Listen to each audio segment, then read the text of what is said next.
ಸ್ನೇಹಿತರೆ, ಪ್ರಪಂಚದಾದ್ಯಂತ ಅನೇಕ ಮಹಾಶಿವನ ಲಿಂಗಗಳಿವೆ. ಅದಕ್ಕಾಗಿ ಪ್ರಪಂಚದಾದ್ಯಂತ ಸಾಕಷ್ಟು ಶಿವನ ಭಕ್ತರು ಇಂದಿಗೂ ಕೂಡ ಅವನ ಸನ್ನಿಧಿಗೆ ಹೋಗಿ ಅವನ ದರ್ಶನವನ್ನು ಮಾಡಿಕೊಂಡು ಪುನೀತರಾಗ್ತಾ ಇದ್ದಾರೆ.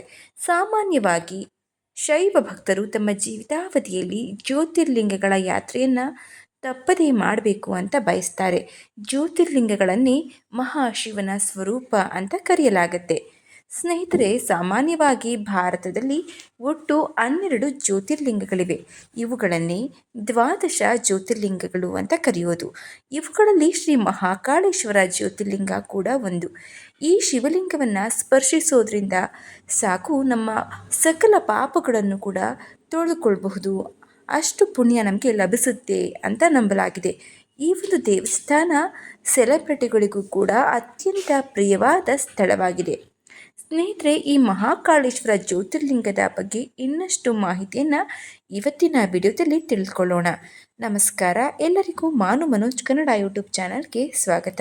ಸ್ನೇಹಿತರೆ, ವಿಡಿಯೋವನ್ನು ಮುಂದುವರಿಸೋಕ್ಕೂ ಮುಂಚೆ ವಿಡಿಯೋಗಾಗಿ ಒಂದು ಲೈಕ್ ಕೊಡಿ. ಹಾಗೆ ಚಾನಲ್ನ ಸಬ್ಸ್ಕ್ರೈಬ್ ಮಾಡಿಕೊಂಡೆ ನೋಡ್ತಾ ಇದ್ದರೆ ದಯವಿಟ್ಟು ಸಬ್ಸ್ಕ್ರೈಬ್ ಮಾಡಿಕೊಂಡು ನೋಡಿ. ಸ್ನೇಹಿತರೆ, ಈ ಮಹಾಕಾಳೇಶ್ವರನ ಜ್ಯೋತಿರ್ಲಿಂಗ ಉಜ್ಜಯಿನಿಯಲ್ಲಿದೆ. ಉಜ್ಜಯಿನಿಯ ಮಹಾಕಾಳೇಶ್ವರ ಜ್ಯೋತಿರ್ಲಿಂಗ ಮಹಾಕಾಲ ದೇವಾಲಯ ಅಂತಾನು ಪ್ರಸಿದ್ಧವಾಗಿದೆ. ಒಂದಾನೊಂದು ಕಾಲದಲ್ಲಿ ಈ ದೇವಾಲಯವನ್ನು ಮಹಾಕಾಲ ದೇವಾಲಯ ಅಂತಾನೆ ಕರಿತಾ ಇದ್ರು. ಇನ್ನು ಪುರಾಣಗಳ ಪ್ರಕಾರ ನೋಡೋಕೋದ್ರೆ ಇದನ್ನು ಪ್ರಜಾಪಿತ ಬ್ರಹ್ಮ ಸ್ಥಾಪಿಸ್ತಾನೆ ಅಂತ ಹೇಳಲಾಗುತ್ತೆ. ಕ್ರಿಸ್ತಪೂರ್ವ 4ರಿಂದ 3ನೇ ಶತಮಾನಕ್ಕೆ ಸೇರಿದಂಥ ಉಜ್ಜಯಿನಿಯ ಪಂಚ್ ಮಾರ್ಕ್ ನಾಣ್ಯಗಳ ಮೇಲೆ ಶಿವನ ಆಕೃತಿಯನ್ನು ಕೂಡ ನಾವು ನೋಡಬಹುದು. ಈ ಮಹಾಕಾಲ ದೇವಾಲಯದ ಬಗ್ಗೆ ಹಲವಾರು ಗ್ರಂಥಗಳಲ್ಲಿ ಉಲ್ಲೇಖಿಸಲಾಗಿದೆ. ಈ ದೇವಸ್ಥಾನ ಮಧ್ಯಪ್ರದೇಶದ ಉಜ್ಜಯಿನಿ ಜಿಲ್ಲೆಯಲ್ಲಿದೆ. ಉಜ್ಜಯಿನಿಯ ಪ್ರಮುಖ ಧಾರ್ಮಿಕ ಸ್ಥಳಗಳಲ್ಲಿ ಈ ಮಹಾಕಾಳೇಶ್ವರ ದೇವಾಲಯ ಅತ್ಯಂತ ಪ್ರಸಿದ್ಧವಾಗಿದೆ. ಸ್ನೇಹಿತರೆ, ನೀವು ಬಹುಶಃ ನಿಮ್ಮ ಬಾಲ್ಯದಲ್ಲಿ ವಿಕ್ರಮಾದಿತ್ಯ ಬೇತಾಳ ಕಥೆಯನ್ನು ಕೇಳಿರಬಹುದು.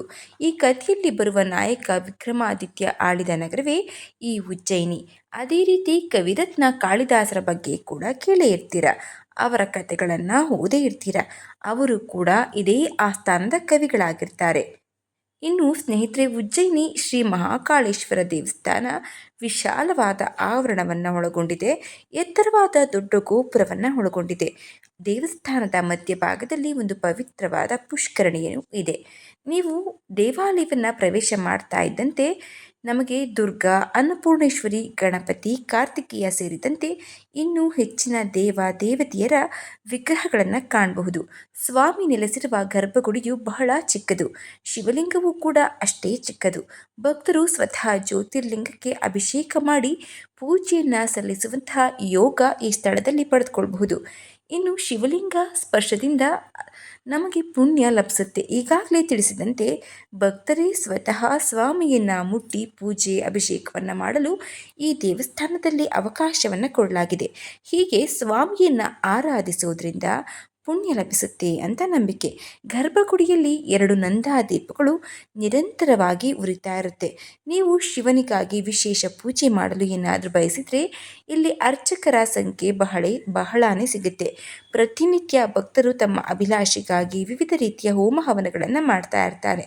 ನೀವು ಸರಿಯಾದ ಅರ್ಚಕರನ್ನು ಗೊತ್ತು ಮಾಡಿಕೊಂಡು ಪೂಜಾ ಕಾರ್ಯಗಳನ್ನು ನಡೆಸ್ಕೊಳ್ಬಹುದು. ಅಷ್ಟೇ ಅಲ್ಲದೆ ಶ್ರಾವಣ ಮಾಸದಲ್ಲಿ ಇಲ್ಲಿ ದೊಡ್ಡ ಜಾತ್ರೆನೇ ನಡೆಯುತ್ತೆ. ದೇವಾಲಯದಲ್ಲಿ ಸ್ವಾಮಿಯನ್ನು ಭಕ್ತಿ ಶ್ರದ್ಧೆಯಿಂದ ಆರಾಧಿಸೋದ್ರ ಮೂಲಕ ಅಕಾಲ ಮೃತ್ಯು, ಅಪಮೃತ್ಯುವಿನ ಭಯ ಕೂಡ ದೂರವಾಗುತ್ತೆ ಅಂತ ನಂಬಿಕೆ ಇದೆ. ಇನ್ನು ಸ್ನೇಹಿತರೆ, ಕುಂಭಮೇಳ ಅತ್ಯಂತ ಪವಿತ್ರವಾದ ಮೇಳ. 12 ವರ್ಷಕ್ಕೆ ಒಮ್ಮೆ ಮಾತ್ರ ನಡೆಯುತ್ತೆ.